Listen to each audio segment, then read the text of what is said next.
Hey guys, it's Sunday, so it's a family day. Meron tayong buto-buto at nandito si ate, so yan, bias yata ito. Akala ko gusto niya ng kare-kare, pero ang gusto daw niya is sinigang. So, welcome back to my channel. Ito po si Ellen. Magsisinigang po tayo. Ayan. Dalawang cut, buto-buto. Tapos, ako naman, ang gusto ko is buntot ng pigi. Ayan.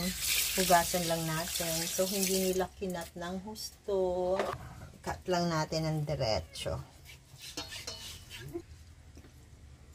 Then, hugasan lang natin. Tapos, isasalang na.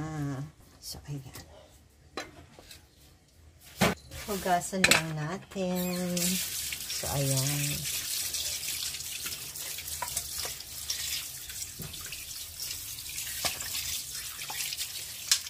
Buto-buto.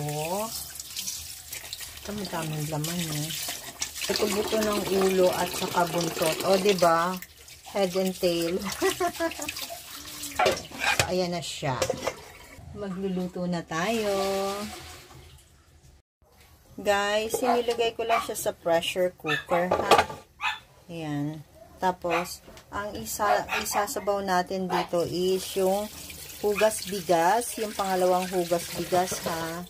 Ayan. Tapos, since ko konti lang yung ating sabaw, mag-a-add lang tayo ng konti para pagpapakulo niya. 45 minutes natin siyang pakukuluin. So, ayan. Okay na yan. Ilagay natin yung sibuyas, yung sili. Yan. Lalagay tayo ng konting asin. Himalayan salt. Puputulin natin yung ating sili. Ganyan lang. Ganyang ano lang. Yan. Para mas lumabas yung extract niya. Guys, isasabay natin yung gabi paglaga. Kasi gusto ko to, durog siya. Pampalapot din ang sabaw. Tapos, isasabay na natin yung kamatis. Quarter lang hiwa sa kamatis. Kasi maliliit naman yung ating kamatis. Kasalukuyang napakamahal ng kamatis ngayon. Lagyan lang natin ng 3 piraso. So guys, hindi pala naka-on yung aking camera. So ayan yung ating gulay. May labanos, may sitaw, and okra. Tapos yung ating panghuli is yung ating kangkong. Huhugasan lang natin ng mabuti. So habang naghihintay tayo, ligpit-ligpit muna. Okay, balikan ko kayo. So ayan guys, yung ating kangkong, 3 beses ko yung hinugasan. So, ayan. Kailangan lang maging malinis tayo kasi hindi natin alam kung saan ang gagaling yung kangkong. Diba yung iba galing sa mga pusali? So, ayan. Hugasan nyo maigi. Guys, naubusan kami ng gas.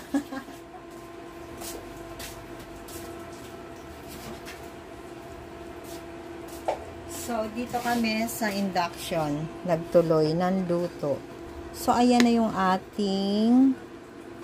Yan, malambot na. Malambot na yung ating pork. Ilalagay na natin yung ating gulay. Ang ating okra. Nalimutan na yata ng anak ko. Nagtatanong siya bakit daw may okra. Yan, lalagay natin yung okra. Tsaka ito. Ang ating radish. Tapos maglalagay na rin tayo ng pang-paasim. Sarap sana yung tamarin mismo o yung sampalok.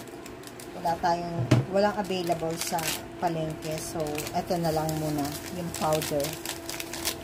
Tamarin with gabi. Not sponsored, ha? Tapos, maglagay tayo ng pork cubes. Yes.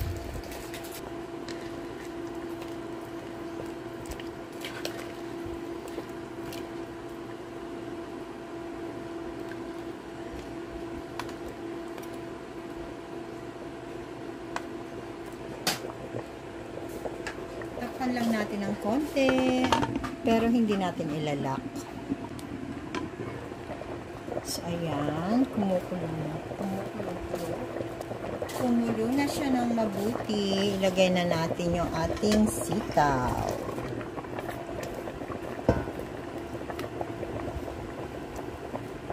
Then, pakuluin natin ulit.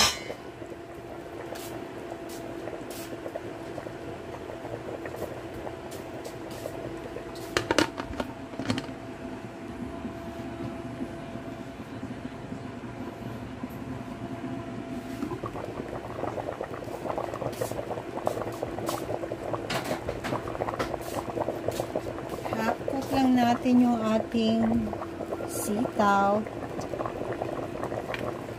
Tikman natin. Naglagay lang ako ng konting patis. Sakto.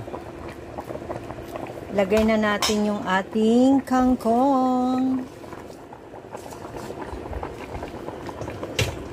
Lagay na natin yung ating kangkong. Then, takpan natin for 1 minute. It's okay na. It's done.